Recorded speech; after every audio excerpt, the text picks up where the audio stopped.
Kanina tumuho tayo sa Grace Park, no, para pasinayan yung pagbubukas ng dalawa po nilang bagong mga gusali para hindi na ho nagdo-double shift ang mga mag-aaral natin doon. Single shift na lang ho, pati yung senior high school ay kaya i-accommodate do doble populasyon. Pero talaga naman pong magandang napuntahan ko kanina yon at talaga naman yung galak ng mga magulang, mga guro, mga administrador, pero pinaka-importante ng mga estudyante sa kanilang mga bagong gusali ay talagang nakakapuno ng puso. Alam po nyo, papunta doon, papunta dito, iisa lang ho talagang damandam ako. Sobrang init ng pagtanggap po nyo at lahat ng karsada po para nagmistulang kandidato ko. May mga ilang pa nagsabi, kay Pinoy pa rin kami. Sabi ko, siyempre, ano sasabihin ko, maraming salamat sa inyo, pero wag po nyo ako iboboto, hindi po ako tumatakbo. Baka masayang yung boto natin. Ngayon naman po, malamang baka huling bisita ko na sa inyo sa Caloocan bilang inyong Pangulo, baka naman pwede mag-ulat sa ating mga boss kung ano na ang napagtulungan natin dito sa lungsod ng Caloocan.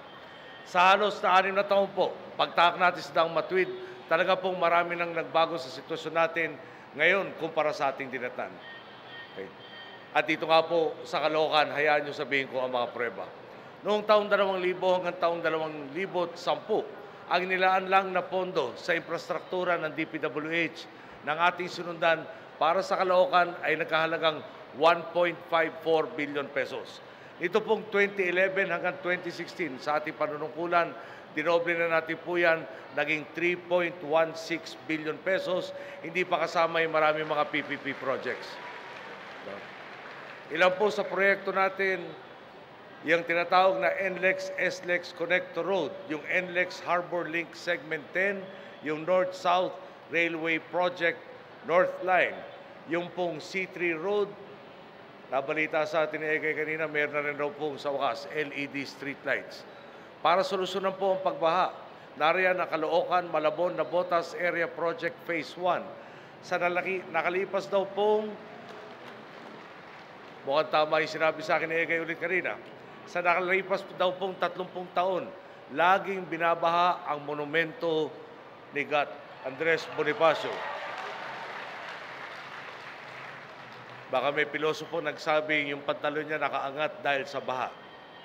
Pero ngayon po, minsan na lang raw kung mabaha pag talagang malakas ang dus ng ulan at kung maski bumaha, kasino na lang raw po at mabilis na maibsan ang pag-ipon ng tubig. Sa palakpak po nyo, mukhang totoo ang nire-report sa atin ni Egay Rizal. At kasama ko ka. Sa Health Facilities Enhancement Program po, mahigit 84 million pesos ang inilaan para ipaayos sa inyong barangay health stations, urban health centers at mga ospital.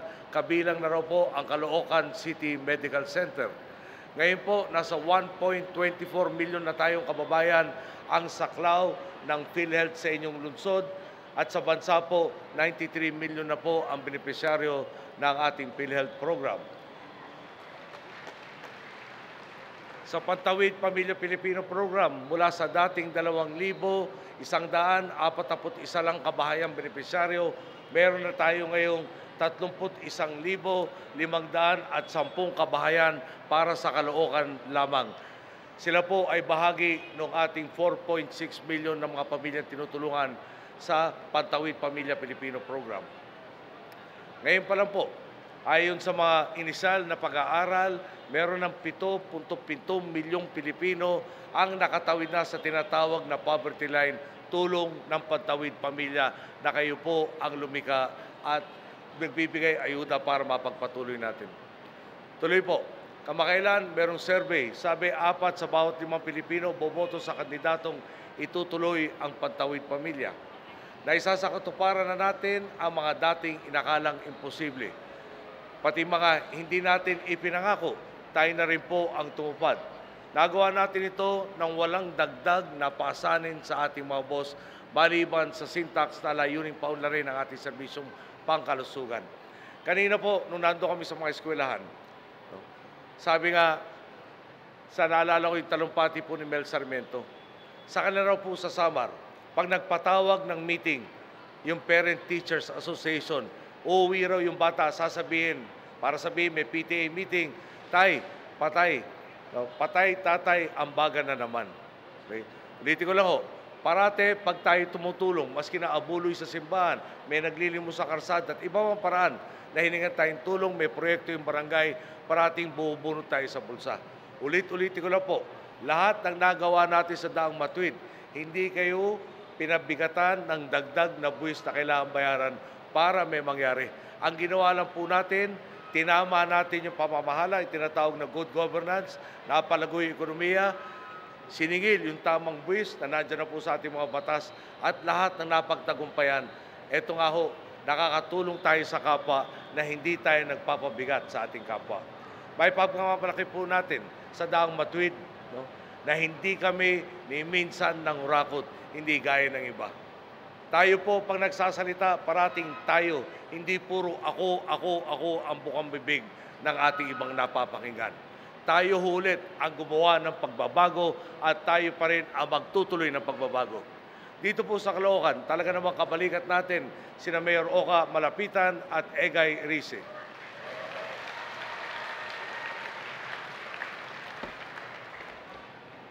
Si Egay Rice po, huwag nating kalimutan ha.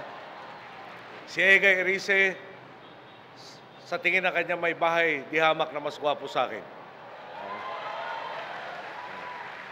Kaya iniimbita ko si Egay naman, napuntahan ng mga kapatid ko para malaman ang katotohanan. Pero sa mas seryosong bagay po, ano ba ang titulo ni Egay Rice? Kinatawan. Ano ba ibig sabihin ng kinatawan? Kumakatawan siya sa inyo. Siya ang dapat maging boses nyo, lalo na sa mga usaping, di ba, nasyonal. Ngayon po, sa pagtatanong niya, no, o pagliliwanag, hinihingi niya ang katotohanan. May katunggali tayo, parang parating umaabot sa ating balita, tinuturing nito si Egay Rice na public enemy number 1. Ang tanong ko lang ho, kailan pa ba naging kasalanan ang humingi ng katotohanan sa kapwa? Kaya ako sa inyo, no? Si Egay, 10 ni Oka at 10 na kanilang kasamahan, may prebang tumutuo sa inyo. Ang laking kasayangan kung si Egay ay hindi magpatuloy sa kanyang paglilingkod po sa inyo. Klaro din po, ang lahat ng benepisyo na natatanggap dito sa Caloocan, sa buong bansa, nanganganib, baka mawala. Ito pong pag-arangkada natin ay hindi garantisado magpapatuloy. Nasa sa inyo pong kamay kung babalik tayo sa dating kalakaran kung saan mababaliwala ang ating nasimulan. Liwanagin ko po yung kakasabi ko lang nito. Batid nyo, no? Na parati ko sinasabi, saan ba tayo nanggaling? Ano ba yung sitwasyon bago ng taong 2010? Anong sitwasyon ngayon? Sa lahat ng naging benepisyaryo ng Tuwid na Daan, no? Sana hindi natin makalimutan na minsan, halos umabot ng 10 taon, ang bayan natin hindi pinamunuan ng tama. Yung dapat na mapunta sa inyo, na napala natin itong 6 na taon na to, pwede nangyari nung araw pa, yung 10 taon bago nung halalan ng 2010. Pero hindi nangyari. Yung paghihirap na dinanas sa ating kababayan, na pwede na sanang naibsan nung araw pa, hinintay dumating yung Daang Matuwid para maumpisan-ibsan. Dahil nangyari na nga ho sa ating lumipas, pwede natin sabihin na pwede mangyari ulit yan pag tayo ay nagpabaya. Hayaan yung liwanagin ko lalo. Nanggaling po tayo sa Pampanga. Isa po sa benepisyaryo ng Tuwid na Daan, isang ina. Sabi po niya sa kanyang salaysay, siya raw po iniwan ng kanyang asawa. Iniwan sa kanyang mga kamay ang pagpapalaki ng 7 anak niya. Siya naman po ay walang tiyak na trabaho. Patinda-tinda lang raw po ang ginagawa niya. Siyempre, pag sinabi mong patinda-tinda, ibig sabihin, kuminsan may tinda, kuminsan wala. Kuminsan may kita, kuminsan wala. Si Mel Sarmiento, noong napapag-usapan yung reproductive health, kinakwento niya, may pamilya sa kanila. Iniiwan ng parehong magulang yung kanilang mga anak. Ang panganay na naiwan, 14 na taong gulang lang. Pinilit alagaan ng kanyang mga anak, ay kanyang mga kapatid. Ang kaya niyang kabuhayan lang noon, gumawa ng uling. May araw nakakabenta, may araw hindi. Nung araw na hindi makabenta ng uling, sa gutom, yung mga kapatid raw nitong 14 na taong gulang to, sinubukan pati yung uling kainin dahil sa kalam ng sikmura. Balikan ko po yung ina. Sabi nitong ina, dahil sa 4Ps, yung Pantawid Pamilya Pilipino Program, 3 na raw doon sa 7 anak niya nakapagtapos at permanente na ang trabaho. May apat pa siyang inaaruga at inaasam-asam niya, matulungan pa rin natin siya na walang dagdag pabigat sa atin para naman sila mismo makatindig sa sariling mga paa at talaga naman pong hindi lang natin sinasabing turuan mga isda. Talagang ginawa natin ang paraan para makatindig sila ng matayog sa kanilang sariling pagsisikap. Tanong, dati may 4-piece na, dinatnan natin yan. 780,000 more or less ang tinutulungan pamilya. Tayo ngayon 4.6 million. Sila ho, tinutulungan natin na mapanatili yung anak mag-aral. Pag nakapagtapos sa pag-aaral yung kanilang anak, di hamak, may magandang trabahong pwede puntahan. Yung wala hong kakayahan, di ba? Sa panghahanap buhay, anong bibigay natin trabaho? Magwawalis sa karsada lang. Yung pagwawalis doon, gaano katagal pwede gawin? Hindi parating pwede gawin yan. Pero pag nakagraduate nga ho ng high school, baka nakapasok pa sa programang tulad ng ginawa ni Joel sa TESDA. Kwento ko na rin sa inyo yun. Meron tayong OFW kababayan. Nagsalita naman siya sa amin sa Pangasinan. Pumunta sa Middle East. Pagdating doon, nabiktima. Sabi gagawin siyang cashier, kahera. Pagdating doon, ginawa siyang domestic helper. Minaltrato pa. Nakatakas, natulungan ng embassy natin, nakauwi po sa Pilipinas. Siya raw ho, talagang hindi na niya malaman kung anong gagawin niya. Sabi niya, hindi ko natapos yung kontrata ko. Malamang pagpunta niya sa Middle East, umutang siya nung pamasaya at lahat ng ibang gastusin. Hindi natapos yung kontrata, wala siyang pambayad sa lahat na kinakautangan niya. Wala siyang makitang liwanag kung paano niya lulutasin ang kanyang pinagdaanan. Pag-uwi, binigyan ng pamasahe, makauwi sa Pangasinan. Sinabihan, meron tayong mga programa para sa nagbabalikan nating OFW. Ang naging resulta, pumunta doon sa kurso ng TESDA, kumuha ng massage, therapy, at saka yung Hilot Wellness Program. Resulta, una, nagkaroon ng trabaho, naging operations manager ng spa. Ngayon po, 4 na ang pag-aari niyang spa sa lalawigan ng Pangasinan. Nag-franchise pa siya ng 3 pang spa dito po sa amin sa Tarlac. Mula sa talagang wala na siyang liwanag na makita, nag-iisip na raw siyang tapusin yung buhay niya. Ngayon po, napaka-successful na entrepreneur yan dahil nga ang gobyernong to tumutuo na talaga may malasakit to. Ang gobyernong to sa bawat isang Pilipino, tumutupad tayo sa ating pangakong walang Pilipinong maiiwan.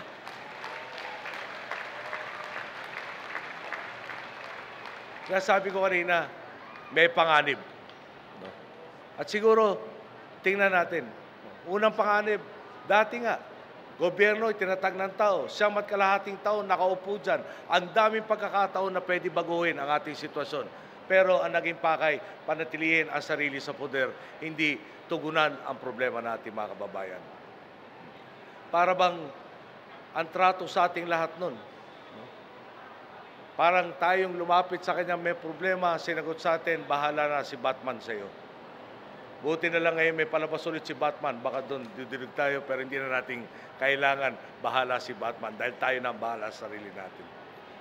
Mga kababayan, ako po ay ilang buwan na lang natitira sa mandatong binigay niyo sa akin. Wala naman po siguro nag-aakala na madali ang trabaho pagiging Pangulo ng Republika. Marami pong problema ang kailangan tugunan. Bigyan ko kayo isa ng halimbawa na naman. Isa po sa mainit na issue ay yung ating problema sa West Philippine Sea o sa South China Sea. May katunggali tayo, isang dambuhalang bansa. Malaki, di hamak na sobrang laki na ekonomiya kung ikukumpara sa atin. Di hamak na superpower siya sa larangan ng usapang militar. Tayo po, pinipilit lang natin ma-modernize ng kaunti ang ating armed forces. Bilang Pangulo po, nung nagkakaproblema tayo, tila nawawala yung atin dapat ayon sa United Nations Convention on the Law of Sea. Hindi pwedeng, ang laki niya, hindi ko pwedeng patulan to. Obligasyon ko po bilang Pangulo na yung ating teritoryo, yung ating dapat isalin sa susunod na salinlahi, ay nandyan at tangan natin. At kailangan ipaglaban ang karapatan, maski na dehadong-dehado tayo sa labanang ito. Ginawa po natin ang nararapat. Pumunta tayo sa ASEAN para paalala na matagal na ang usapin na to na dapat umusad na yung paggagawa ng Code of Conduct. Dinala natin ang usapan ayon sa batas na tinatawag na international law, dumulog tayo sa arbitration para malutas ang problemang to. Paulit-ulit natin sinasabi, hindi tayo naghahangad ng sobra sa dapat atin. Pero sana naman, galangin naman yung karapatan rin natin tulad ng iba. Alam po nyo na kung paano natin tinalakay ito na hindi madagdag ang panganib natin mga kababayan, kaliwat kanan ng batikos na tinatanggap ko noon at tinatanggap ko hanggang ngayon. Kung minsan pa ho, pinalalabas sila, tila ako ang gumawa ng problemang to. Sa tutulan po, minana natin yan. Ngayon po, malapit na ang halalan. Marami pong nanliligaw para kumbinsin kayo. Bilang ama ng bayan, palagay ko po, tungkulin kong magbigay ng konting payo sa direksyong dapat nating tahakin. Ang sa akin, kailangan natin suriin ang mga sinasabi ng mga nagpepresentang maging pinuno ng bansa. Sabi po ng isang kandidatong katunggali ni Mar Rojas, planong italagang crime czar ang isang dating militar. Hindi ko na po i-detalye kung bakit medyo malabo ang planong ito. Maliban lang iulit, ang trabaho ng militar, trabaho ng pulis, di hamak ang layo. Yung pulis, may kriminal, arestuhin. Kung gagamit ng tinatawag na deadly force, last resort po yan. Yung militar ho, maski anong panig ng mundo, pag dineploy yung militar dahil may kaaway na ibang sundalo, ang obligasyon, lipulin yung kalaban. Matigil silang banta sa ating pong lipunan. Hindi ho nang-aaresto, pinasusuko o inuubos. Sagutin ko lang po, tila may question na sinabi itong kandidatong to kamakailan. Binabatikos niya na hindi na raw tayo siguro, para sinasabi niyang hindi na tayo masyadong nililiit ng ating malaking kabangga sa usapan sa West Philippine Sea kung meron na raw po tayong surface-to-air missiles. Alam po nyo, matinding pag-aaral po yan. Gusto natin magkaroon ng mga missiles na to para sa ating depensa. Ang tanong, kailan natin bibilin? Unang-una ho, never ho tayo nagkaroon ng ganitong klaseng kasangkapan. Aaralin mo muna. Ano ba ang plataforma magdadala nitong missile na to? Barko, sasakyan, nakapermanente ba ito nakatalaga sa isang lugar? Mobile ba ito? Kailangan din pag-aralan. Pag nagkaroon tayo niyan, saan mo ilalagay? Pag inilagay ba natin sa Kalayaan Island Group yan, hindi tayo papansinin ng ating katunggali dito sa usapang to. Hindi kaya sila mag-iisip, mukhang may panganib sa mga puwersa namin. Baka naman mag-isipang unahan tayo at tinatawag magkaroon ng preemptive strike. Madali pong sabihin, dapat meron tayo niyan. At sa totoo lang, kaya natin bumili. Pero malayong-malayo pa tayo sa alam ba natin kung anong bibili natin at sa lahat ng mga kasagutan sa tanong. Pero pag nagsalita po itong kandidatong to, akala mo naman napag-aralan na ang lahat ng espeto tungkol sa usaping to. Ang masabi ko lang po, binatikos, bakit raw ibinigay sa force protection equipment ng mga sundalo? Bakit raw sa kasangkapan na, bakit raw sa rifle na? Sana meron na tayong missile na ganito. Alam po nyo, gusto ko lang idin, kalokohan, makikipagsabayan tayo sa tinatawag na arms race dito sa dambuhalang bansang to. Pag sumama tayo doon, mauubos na lahat ng kakayahan natin, kalimutan na natin yung 4Ps, kalimutan natin yung eskwela, kalimutan natin yung infrastruktura dahil napakagastos magkaroon ng ganito mga kasangkapan. At pag nagkaroon tayo, gusto natin, wag sanang magamit itong mga kasangkapan na to dahil ibig sabihin may digmaan. Pero yung kagamitan ng ating mga sundalong nakikipaglaban sa Abu Sayyaf, nakikipaglaban sa NPA, ngayon kailangan na. Ngayon, kailangan natin tugunan na mabawasan yung pwedeng maging kapahamakan sila habang pinapangalagaan tayo lahat. Namili tayo, yung isa, baka kailanganin natin pagdating ng araw. Yung kabilang pwedeng paggastusan, kailangan na natin ngayon. Dadagdagan ko pa po at pupuntahan natin yung mga sinasabi ng iba pang mga katunggali ni Mar. Meron naman nung nagsasabi, ayusin mo niya ang problema ng kriminalidad at pagtapos ng 3 hanggang 6 na buwan. Pag hindi raw niya nalutas to, ang nabasa ko, sabi niya magre-resign siya. Napag-isip lang ako. Pag may kandidato, pupunta sa inyo, mga ngako, aasahan ng tumbayan. Pag naniwala kami sa pangako mo, tuparin mo yung pangako mo. Pag pinasukan mo yung trabaho ng pagiging Pangulo at hindi naman pinilit ka dyan, mga kampanya ka, nakikiusap ka, tulungan ka. Hindi naman pwede pag nahirapan ka, ayoko na. Tama ho ba? Di ba dapat pag pinasukan mo, no, panindigan mo? Baka hindi na uso, pero pag may mag-aasawa, parating payo ng magulang. Hindi yan parang kaning mainit nung isinubo, iniluwal. No? Pag papasukan mo to, pinag-isipan mo mabuti, sinukat mo ang kakayahan mo, at kung tututo ka sa taong bayan, panindigan mo maski gaano kahirap ang iyong dadatnan. Meron naman pong isang kandidato pa. Ang pinagmamalaki gagawin raw niya ang buong Pilipinas tulad ng ginawa niya doon sa kanyang pong lungsod. Ibig sabihin ho ba nun, no? Ang ayuda sa atin lahat o ang tulong sa atin lahat, meron na tayong libreng birthday cake. Ang birthday po sa aming lugar, once a year. Sa kanila rin siguro, once a year. Matanong ko lang po, pagtapos ng birthday, paano naman yung 364 days na naiiwan? Pangako po din niya, palalawakin niya ang Pantawid Pamilya, gagawin daw pong 5 Ps. Kasabay nito, babawasan din niya ang buwis. Siyempre, ang tanong, paano ulit? Sa mga may bahay po dito, pag ang mister nyo, nilapita kayo at sinabi sa susunod na buwan, babawasan ko ang budget mo, pero dagdagan mo ang binibili mo. Ilan hong misis ang magsasabi dito, kaya ko yan. Yun ho ang ipinapangako sa atin ngayon. Lahat nga po na tumatakbo magiging Pangulo, masasabi kong wala kaming pinagsaluhang masamang tinapay. Gusto kong turingin na maski pa paano, kung hindi ko na sila kaibigan ngayon, sana kaibigan ko pa, pero may panahon talaga naging kaibigan ko naman sila lahat. Pero kung ako po tatanungin, no? Higit sa pagkakaibigan, meron po akong obligasyon sa inyo. No? Meron pong kandidato na kasamahan na natin sa simula pa lang. Kasama nating hinubog ang detalye ng pagtahak sa Daang Matuwid. Yung sektor ng BPO, siya po ang nagumpisa.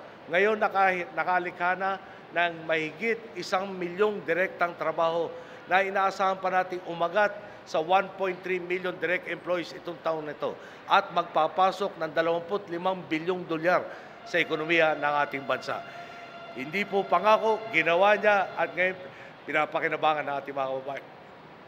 Hindi ko masabi na parati siyang kasunod ko sa lahat ng pagkakataon. Dahil ang katunayan po, nanguna siya sa akin sa panahon ng pangangailangan tulad sa krisis sa Zamboanga, lindol sa Cebu at Bohol, maski na yung humagupit ang Yolanda at marami pang iba. Binunggo niya ang kailangan bungguin dahil kailangan para sa kapakanan ng ating mga kababayan. Ginawa niya ang tama, hindi lang ngayon bahagi siya ng ating administrasyon, kundi miski pa nung araw na kung nasa kami parehong nasa oposisyon. Walang iba po yan kung hindi si Maroas. Hindi puro soundbite lang. Naniniwala ako sa consensus building, hindi reklamador, walang pasikat.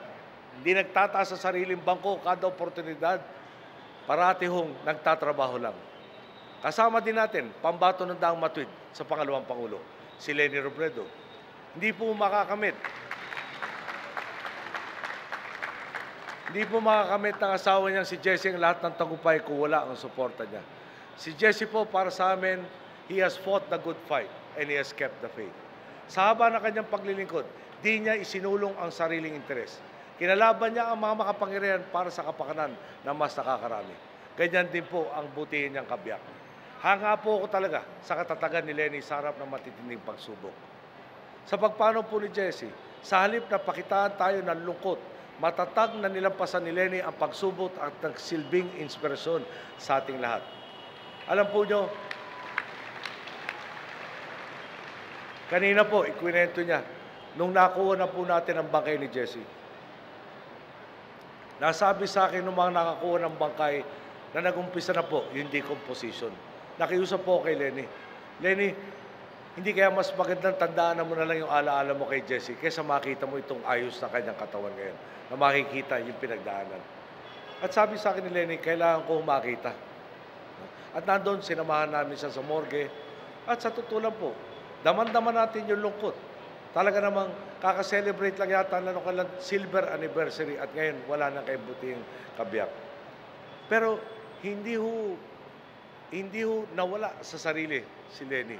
Talagang alam niyang yung madadama niyang lungkot, makakadagdag rin sa lungkot at sa pagkadismaya ng marami pang ibang taong nagmahal sa kanyang butihing asawa. At hindi tumigil doon. nung tinawag siyang maging kinatawan ng Camarines Sur taong 2013. Pwede niyang tanggihan, pwede niyang sabihin, marami nang naimbag ang kanyang pamilya at aasikasuhin na lang ang 3 niyang anak. Pero, nung pinakiusapan ng masinsinan, buong tapang niyang tinanggap, kahit makapangyarihang pamilya ang kanyang kinaharap. Ngayon naman, pwede siyang maghangad ng re-eleksyon. Di hamak, mas malaki ang kadalian nun. Pero muli, tinanggap niya ang hamon na tumakbo bilang pangalawang Pangulo ng ating minamahal na Republika. Dito po kay Mara at Leni, sa ating pagsusuri, sigurado ako na kaya kong garantiyahan sa inyong lahat na ipagpapatuloy lahat ng ginawa na natin sa ngayong nakalipas na 6 na taon. Sigurado akong pareho ang pananaw namin. Sigurado akong nakatingin sila sa kapakanan ng kapwa at hindi sa sarili. Sigurado akong lalo pa ng paarangkadahin yung ating napagawa na. Mga boss, 92 days na lang po bago ako bumaba sa pwesto. Sa hapon po ng ika-30 ng Hunyo, ordinaryong mamamayan na lang po ako. Wala na po ako sa poder. Na sa anumang oras ay pwede kayong maalalayan. Pero ang mahalaga po, napapanatag ang loob ko na may hahalili sa ating mga pinuno na kaya kayong pagsilbihan at lalong patitibayin ang mga nasimulan nating serbisyo sa Pilipino. Na kaya kong ipagtanggol maski sa Plaza Miranda na meron tayong dalawang maasahan na ang pinagmulan pareho, ang ginagawa pareho, ang pupuntahan pareho, ang lalo pa magpapaarangkada sa ating tinatamasang pagbabago at pagganda ng ating lipunan. At sa akin pong pananaw, walang iba po yan kung hindi ang susunod na Pangulo ng Republika ng Pilipinas sa inyo pong paintulot, si Mar Roxas kasama si Leni Robredo.